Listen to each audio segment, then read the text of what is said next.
Berikutnya kita lanjutkan pada pembahasan fungsi delta Dirac. Mahasiswa sekalian, fungsi delta Dirac merupakan fungsi yang sebenarnya secara matematis tidak memenuhi kriteria sebagai sebuah fungsi, ya. Karena apa? Karena pada satu titik dia bernilai tak hingga, ya. Namun demikian dalam fisika, fungsi ini atau delta Dirac merupakan konstruksi yang penting.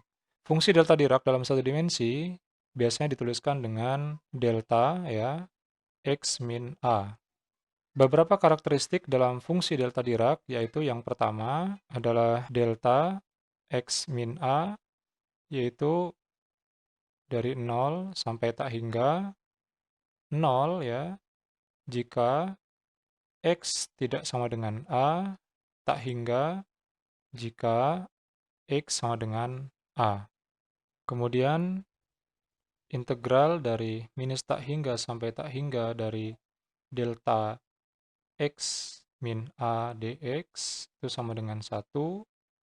Lalu karakteristik berikutnya yaitu jika integral min tak hingga sampai tak hingga dari fx, ya, dari sebuah fungsi x dikali dengan delta x min a dx itu hasilnya sama dengan fa, ya. Kemudian integral dari negatif tak hingga sampai tak hingga f aksen x dikali dengan delta x minus a dx itu hasilnya adalah min f aksen dari a. Jika fungsi delta Dirac berbentuk delta x, maka artinya a bernilai 0. Maka fungsi ini bernilai tak hingga jika x-nya sama dengan 0. Dan bernilai 0 pada titik lainnya, ya, ini. Gambar ini menunjukkan grafik fungsi delta Dirac delta x min a. Fungsi delta Dirac mirip dengan fungsi Gaussian, ya, dengan array yang sangat sempit ini, ya, dan dengan puncak yang tak hingga. Baik, ini adalah pembahasan tentang fungsi Dirac delta pada satu dimensi, ya.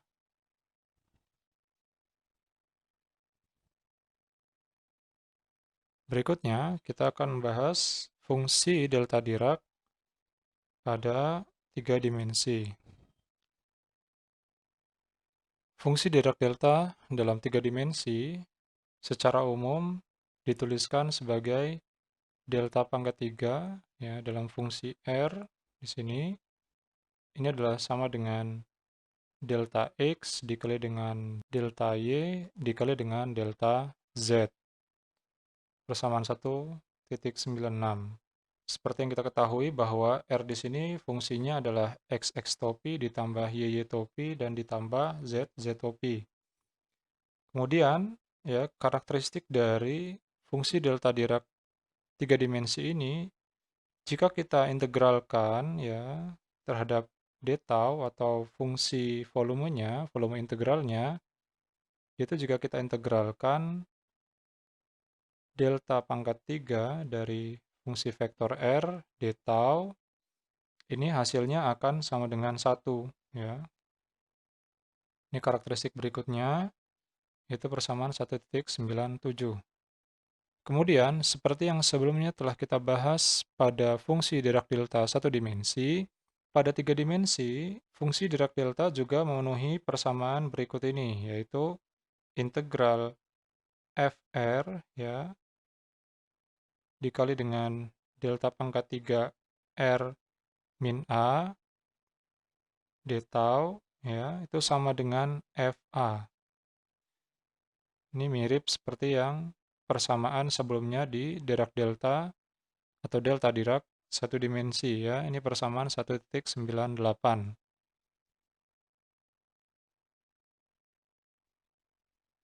Berikutnya ada beberapa kondisi dari fungsi Dirac delta, ya, yaitu kondisi yang pertama bahwa del dot r topi per r kuadrat itu sama dengan 4pi delta pangkat 3 dari vektor R ya, fungsi R. Ini persamaan 1,99. Atau secara umum, ya, del dot R Latin ya, topi per R kuadrat, ini sama dengan 4pi delta pangkat 3 R ya, 1/100. Seperti yang kita ketahui bahwa R Latin di sini ya, vektor R Latin di sini, ini dalam pembahasan listrik magnet didefinisikan sebagai vektor R ya, dikurang R aksen. Maka secara insidental, di sini juga bisa kita tuliskan bahwa del dot 1 per R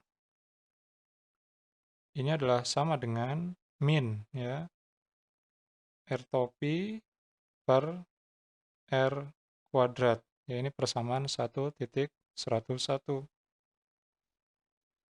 Sehingga dari sini juga bisa kita tuliskan bahwa del kuadrat seper R itu sama dengan min 4pi dikali dengan delta pangkat 3 dalam fungsi R. Ini persamaan 1,102. Baik, demikian karakteristik dari fungsi delta Dirac 3 dimensi. Berikutnya kita akan membahas teori medan vektor. Baik, kita lanjutkan ke pembahasan atau subbab terakhir dari bab 1 ini, yaitu analisis vektor, yaitu teori medan vektor. Beberapa teori yang dapat menjelaskan medan vektor diantaranya adalah teorema Helmholtz atau Helmholtz teorema. Teori Helmholtz ini ya, ini cukup sulit, dan dalam fisika teorema Helmholtz ya, ini dapat menjelaskan bahwa medan secara unik dapat ditentukan oleh divergen dan curlnya ya. Secara lengkap buku ini atau Griffith menjelaskan teorema Helmholtz dalam lampiran B. Ini kita skip saja. Kemudian kita akan langsung membahas subbab 1.6.2, yaitu teori medan vektor pada potensial. Jika curl dari sebuah medan vektor F ya, dia bernilai 0 di semua tempat, maka F tersebut dapat kita tuliskan sebagai gradien dari bentuk skalar dari potensial ya, yaitu di sini saya tuliskan jika curl ya dari vektor medan F bernilai 0, maka dapat kita tuliskan ulang ya, F sebagai gradien dari fungsi skalar potensial ya, dan ini bernilai negatif. Tanda minus di sini merupakan suatu hal yang murni sangat umum ya, dan dari hal ini juga diikuti oleh beberapa teorema ya. Yang akan kita bahas yang pertama yaitu teorema 1, di mana persamaan ini atau yang disebut persamaan 1.103 disebut ya juga dengan curlless field atau medan curlless ya. Ini mengikuti teorema 1 atau medan irotasional. Kondisi berikut ini adalah sama ya, dan ini berhubungan dengan persamaan 1.103. Yaitu yang pertama, yang sudah kita bahas tadi sebelumnya, bahwa curl dari fungsi atau vektor f ini sama dengan 0 dimanapun. Kemudian integral dari titik A ke titik B dari f dot dl ini tidak bergantung jalur ya, untuk tujuan atau titik tertentu. Berikutnya, integral tertutup dari vektor f dot dl itu sama dengan 0 untuk setiap loop tertutup ya. Dan yang terakhir, vektor f adalah gradien dari beberapa fungsi skalar ya, yaitu yang sudah kita bahas tadi, f ya sama dengan min del v, atau di sini adalah potensial ya, bentuk skalar dari potensial. Berikutnya, jika divergensi bidang vektor f tidak terdapat dimanapun, maka f tersebut dapat dinyatakan sebagai kural dari potensial vektor A. Atau jika kita tuliskan ulang, jika divergensi dari vektor f itu sama dengan 0 ya, maka dapat kita tuliskan ulang yaitu f sebagai kural ya dari potensial vektor A ya. Dan ini adalah persamaan 1.104. Dan persamaan ini juga diikuti oleh beberapa kondisi, yaitu yang akan dijelaskan pada teorema 2, yaitu yang disebut sebagai medan divergenless atau medan selenoidal, yang diikuti beberapa kondisi yang sama berikut ini, yaitu yang A, yaitu del dot f itu sama dengan 0 di setiap tempat, kemudian integral f dot dA, dia tidak bergantung terhadap permukaan untuk berbagai macam batas garis ya. Kemudian yang C, integral f dot dA sama dengan 0 untuk berbagai macam area atau permukaan tertutup. Kemudian yang D, vektor f ya adalah kural dari beberapa fungsi vektor ya, yaitu f sama dengan del cross vektor A ya, yaitu yang kita sebut sebagai tadi vektor potensial.